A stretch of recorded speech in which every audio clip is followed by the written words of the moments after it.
Today we are going to talk about the reasons why people don't buy real estate.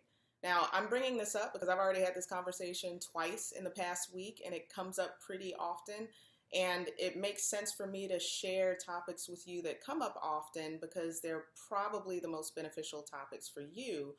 And I do understand that it's easy to overlook owning property for a myriad of reasons.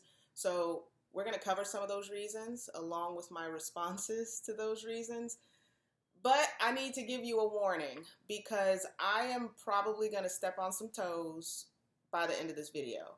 And understand that that's not my intent, but we need to have a real conversation. And if it stings a little bit or if it makes you feel a certain way, maybe there's a reason for that. And maybe you should listen to your gut and consider making some changes, and hopefully the information in this video will help you to do just that. So, the first reason that I often hear from folks who don't want to buy real estate is, I don't really want to own a home because I don't know how long I'll be here with my job. They might relocate me, and I really just don't want to be tied to a home. It feels too permanent. So I've had this conversation with a lot of folks, and some of those folks are 5, 10, 20 years down the line and still renting and still living in the same city that they were in when we had the conversation the first time. And at some point, you should probably say to yourself, why don't I create a better situation for myself by buying a piece of property and disposing of it when I move, either selling it or renting it?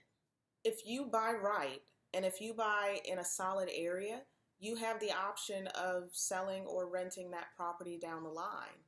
And especially the option of renting down the line to someone else who, like you, doesn't want the permanence of owning a piece of property. And that's money in your pocket because those are the people who make landlords rich. I don't want the responsibility of having to maintain a home or an income property.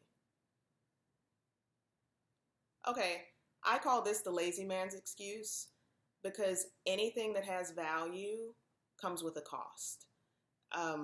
If you own a car, for example, you have to maintain it. There's maintenance that you have to pay for. You have to keep oil in it. You have to keep gas in it. Hopefully you're washing it occasionally. Like, there's work that goes into owning a car, but you do that work so that you have the benefit of freedom to come and go as you choose. There's a cost. Same goes for real estate. There's a cost that goes with having the benefits of appreciation and potential tax benefits and equity growth, etc. So there are definite benefits, but yeah, there are also responsibilities. That is not an excuse not to own real estate. I don't have a down payment. Okay. Well, currently there are low and no down payment loan options available to you. For individuals in certain professions, you might have no money down loans available. For first-time home buyers, there are low and no money down loans available.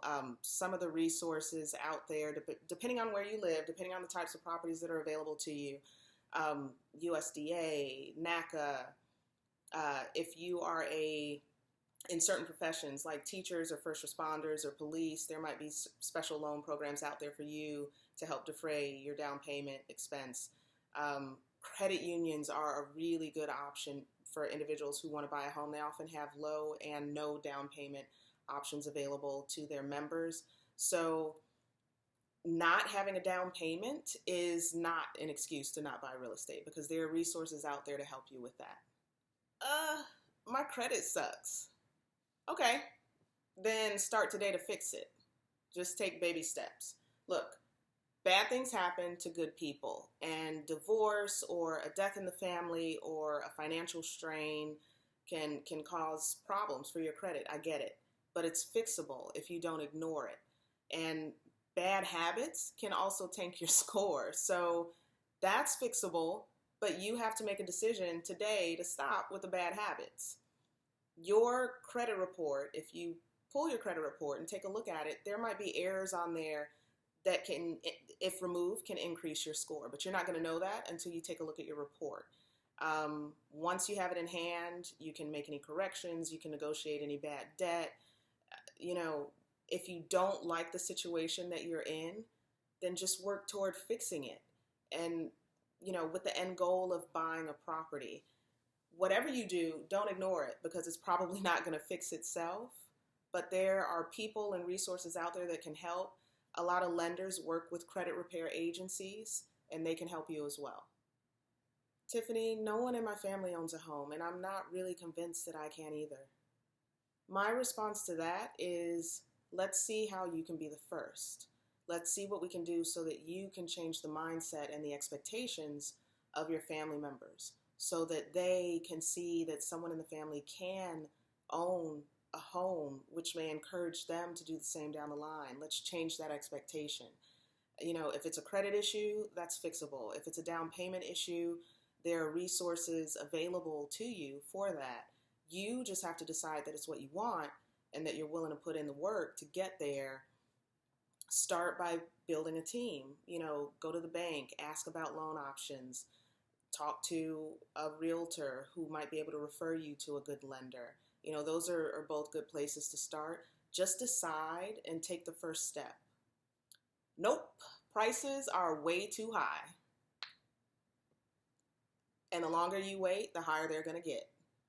I wish that I could buy property today for what I was paying for them 10 years ago. But in the absence of a sharp correction in the market, that's just not going to happen, because as we've discussed before, over time, even though real estate moves in cycles and fluctuates, over time, it has an upward trend. So I and you have to buy within the realities of today and make sure that the numbers work for us and make sense for us today, so that in 10 more years, we can look back and appreciate the price that we paid today.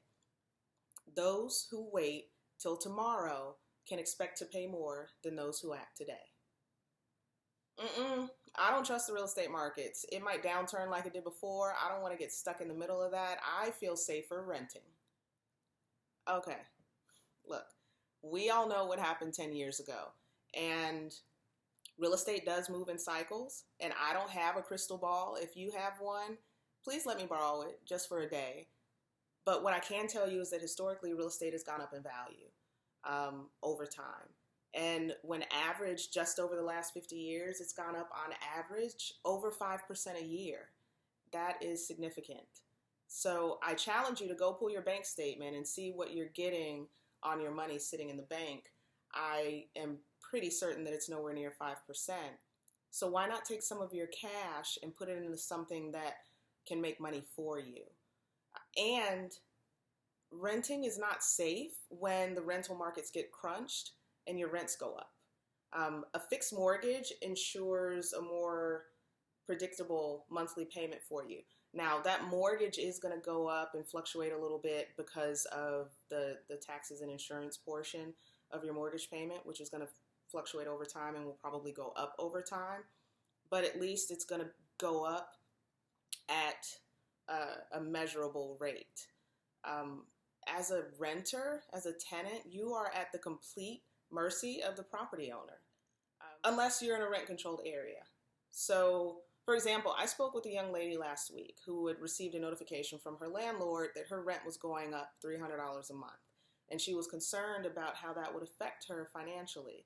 And part of the reason that I'm filming this video right now is no more than 2 hours ago, I got off the phone with a colleague who was asking me about rental availability because he had a friend whose rent went up $450 per month for a new lease. If you are in a hot market, you are at the complete mercy of your landlord with regard to rental increases. And to me, that does not sound safer than owning a home.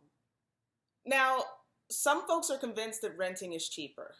They'll tell you that they can't afford to own a home.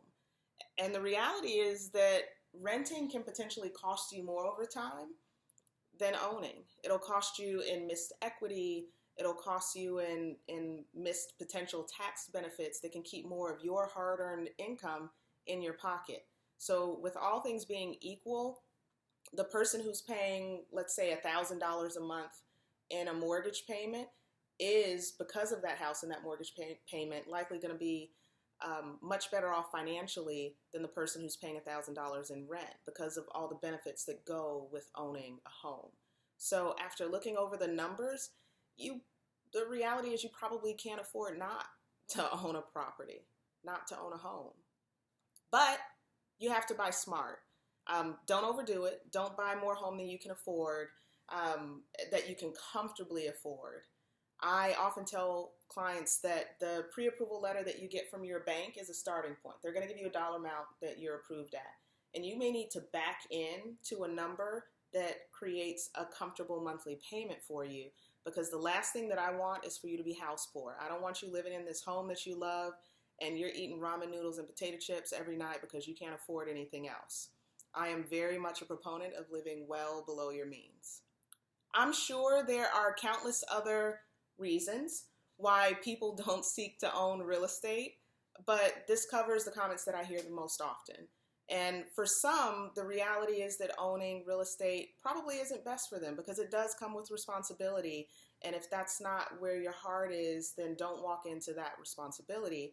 But I just want you to consider that owning real estate in any form, whether it be a primary residence, whether it be an income property, if done properly, can vastly change your financial situation for the better over time, and definitely way more than renting. Some of the other reasons to consider buying sooner than later: one, interest rates will likely go up. The feds are expected to raise rates twice this year. We'll see what happens, but keep in mind that as rates go up, your buying power goes down. Two, values will likely continue to go up in the absence of anything unforeseen. So as prices go up, your buying power goes down. And in other words, the market's not going to stop and wait for you to decide. If you have the option to buy, consider doing it sooner rather than later, before your buying power is completely diminished in a rising market and you're priced out of the market and buying is no longer an option for you. So I hope this helped to get you past some of the reasons that may be keeping you from moving forward. And if you know of anyone who has shared any of these reasons with you, please share this video with them, because you just might be the one to help encourage them to take a step in a different direction. Please like, subscribe, and share, and I'll see you next time.